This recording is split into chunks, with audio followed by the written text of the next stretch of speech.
Vous pouvez être la personne la mieux habillée au monde, si votre posture n'est pas bonne, elle gâchera entièrement votre élégance. En effet, une tenue aussi élégante soit-elle perdra automatiquement, immédiatement de sa grâce si vous ne la portez pas en adoptant la bonne posture. Aujourd'hui, je vais vous montrer les 5 erreurs de posture qui peuvent gâcher votre élégance sans même que vous ne vous en rendiez compte. Et bien sûr, je vous dirai comment les corriger. Je suis Bérangère de Montbois et après m'être formée dans l'une des meilleures écoles d'étiquette au monde, j'ai cofondé l'Académie des Bienséances pour permettre à toutes celles et ceux qui le souhaitent de faire de l'élégance une source d'épanouissement personnel et relationnel. Première erreur, sans doute la plus répandue, les épaules affaissées. N'oubliez pas que votre corps parle pour vous et que si votre langage corporel envoie un message différent de votre langage verbal, seule la communication que vous aurez transmise à travers votre corps sera prise en compte. Donc il est très important de maîtriser son langage non verbal afin que celui-ci soit cohérent avec votre langage oral, avec votre langage verbal.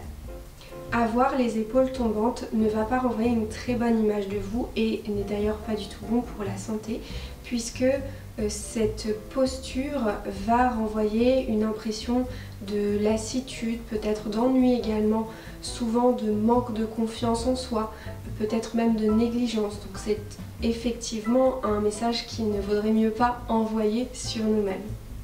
Une personne élégante, au contraire, va se tenir droite. Donc les épaules tournées vers l'arrière et vers le bas, le buste bien dégagé, et cette bonne posture sera non seulement la meilleure pour votre élégance, mais aussi pour votre santé.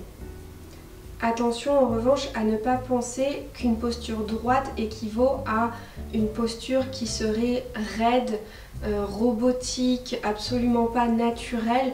Non, évidemment, on cherche bien sûr à travailler sa posture, donc il y a pour nous un effet pas du tout naturel puisque nous ne sommes pas forcément habitués lorsque nous corrigeons notre posture à nous tenir droit. Donc c'est normal que nous on sente quelque chose qui n'est pas très naturel, qui est assez artificiel, mais l'important c'est que le résultat, l'impression que l'on donne soit naturelle. Et la sensation de naturel que vous aurez viendra donc avec le temps. Vous l'obtiendrez au fur et à mesure du temps, au fur et à mesure de vos progrès en matière de posture. Il existe différents exercices pour travailler sa posture que nous voyons à l'Académie des Bienséances, mais je peux déjà vous donner quelques conseils. Vous pouvez par exemple imaginer que vous avez un fil au-dessus de la tête, alors pas complètement en arrière, mais pas complètement au centre, pardon, mais plutôt un petit peu en arrière, et qui va vous tirer vers le haut sans que vos épaules ne montent avec ce mouvement que vous essayez de créer, avec cette bonne posture que vous essayez de sentir.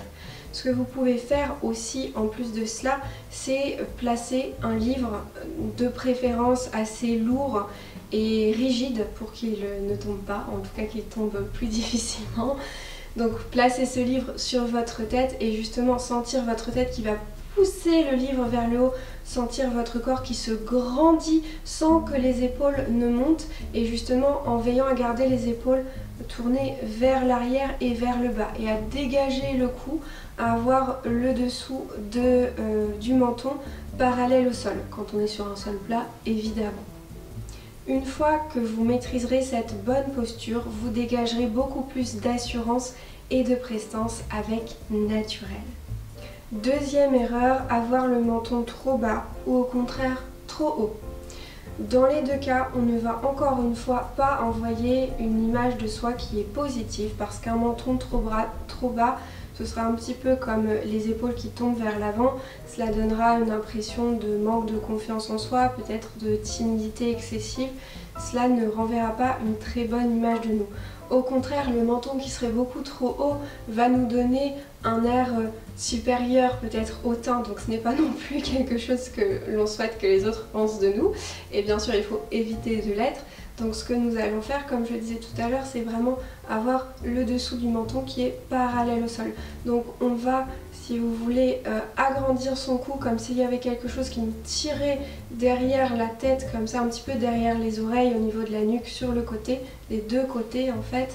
Et en revanche, le menton ne va pas monter parce que sinon l'arrière de votre tête va aller se reposer sur vos doigts. Alors que quand vous poussez comme ça, vous voyez que le cou s'étire sans que le menton ne monte trop haut. Donc pour avoir un repère, il faut vraiment garder cette image du dessous du menton qui est parallèle, plus ou moins bien sûr, au sol. Troisième erreur, avoir le bassin qui est mal placé, ce qui résulte en un dos cambré ou au contraire courbé. Au-delà de l'élégance, je le rappelle, cela nuit aussi à votre santé, d'où l'importance d'avoir un bon maintien au quotidien et d'apprendre à en avoir un si nous ne l'avons pas appris lorsque nous étions petits. Donc pour avoir ce dos qui est droit, vous pouvez vous mettre le long d'un mur et si vous pouvez passer votre main derrière votre dos et faire ce petit geste là, c'est sans doute que vous serez trop cambré. Au contraire, si vous avez du mal à passer votre main, vous aurez sans doute le dos trop courbé dans l'autre sens, donc un petit peu trop voûté. L'idéal, c'est d'avoir juste l'espace pour passer sa main. Après, cela peut dépendre aussi des morphologies, mais c'est une règle générale, un repère général que je vous donne et que vous pourrez sans doute appliquer. Les deux dernières erreurs ne vont pas concerner à proprement parler la posture, mais plutôt le maintien globalement. Donc la quatrième erreur, ce sera d'effectuer des gestes brusques. À notre époque où tout va vite, trop vite, nous ne prenons plus le temps de faire nos gestes correctement, de les poser avec intention, avec maîtrise, avec une certaine lenteur, en tout cas ce qui peut être perçu comme une lenteur, mais tout simplement en prenant notre temps d'effectuer correctement nos gestes au quotidien. Là encore, le fait d'avoir une gestuelle trop brusque, peut-être saccadée aussi, ne va pas renvoyer une bonne image de vous, parce qu'on aura l'impression que vous ne vous maîtrisez pas, tout simplement.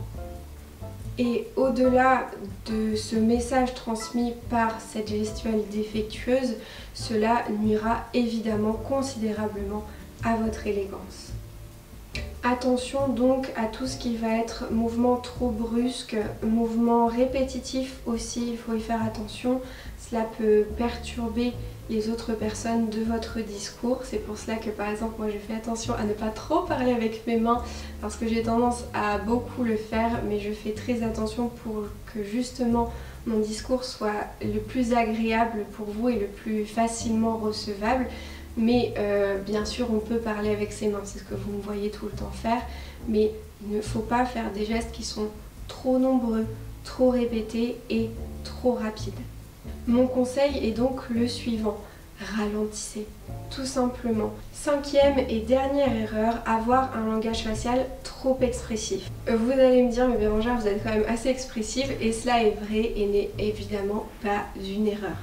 Mais le fait d'exagérer ses expressions faciales, par exemple ouvrir grand la bouche ou vraiment avoir des expressions faciales qui vont vraiment être exagérées, qui vont être poussées à l'extrême trop souvent, ce n'est pas du tout une bonne idée.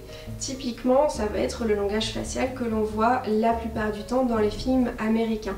Vous aurez peut-être remarqué que les actrices américaines sont souvent très expressives. Mais on commence à tomber un petit peu dans l'excès et malheureusement cela nuit à l'élégance. Donc si l'on peut peut-être occasionnellement avoir un langage facial qui est très exagéré, mais il faut tout de même avoir conscience que ce n'est pas la meilleure des idées si l'on tient à être élégant. Globalement, essayons d'avoir certes des expressions faciales, cela est normal et attendu et très bien puisque nous communiquons aussi avec nos expressions faciales, mais attention à ne pas tomber dans un excès, à ne pas exagérer. Comme d'habitude, je le rappelle, le savoir-vivre et l'élégance s'appuient sur le principe de la juste mesure. Il ne faut pas tomber dans un excès ou dans un autre, cela est très important. Je le rappelle très souvent à mes élèves, ne suivez pas bêtement les règles, ne suivez pas aveuglément les codes. Parce que si l'on fait cela, eh bien finalement, on ne sera pas toujours si élégant que cela, on ne sera pas toujours la personne la plus polie. Non pas que les personnes qui connaissent les bonnes manières soient parfaites, bien entendu. Je referme ma parenthèse. Mais le problème de suivre bêtement ces règles-là, c'est que nous n'avons pas compris le principe, l'essence du savoir-vivre et de l'élégance, puisqu'en fait il s'agit de toujours adapter son comportement au contexte, aux circonstances, aux personnes avec lesquelles nous nous trouvons. Et donc on peut tout à fait choisir de ne pas suivre un usage si l'on sait que cela résultera en quelque chose d'agréable pour l'autre. Si on sait que ne pas suivre une bonne manière va nous permettre d'être plus agréable à l'autre, d'être peut-être plus intéressant pour lui, de le mettre davantage à l'aise, eh bien ne suivons pas la bonne manière à laquelle nous pensons, parce que il faut vraiment toujours garder en tête ce principe qui est de chercher à mettre les autres à l'aise, de chercher à leur être agréable, à les intéresser et de les mettre en valeur quand cela est possible. Ces 5 erreurs sont donc les plus fréquentes, mais bien sûr, comme toute erreur, comme tout défaut aussi, elles se corrigent. Avoir un bon maintien, une bonne posture, une bonne gestuelle, une bonne démarche, s'apprend. Et c'est pour cela que nous avons créé une formation totalement inédite et unique en France qui se nomme Maintien et élégance et qui a pour but de vous donner les clés du maintien pour que vous puissiez être élégant ou élégante bien sûr au quotidien selon votre style de vie, selon votre vie. Donc cette formation est vraiment adaptée à toute personne qui cherche à avoir un maintien plus élégant. Je vous invite comme d'habitude à consulter la boutique de notre site academiedesbiensenses.fr dont le lien se trouve en description de la vidéo pour pouvoir voir la prochaine session programmée et réserver votre place. Merci beaucoup pour votre attention, j'espère avoir la joie de vous revoir ici ou bien en vrai peut-être lors d'une formation, peut-être celle du maintien à l'Académie des Bienséances. Prenez soin de vous et à bientôt!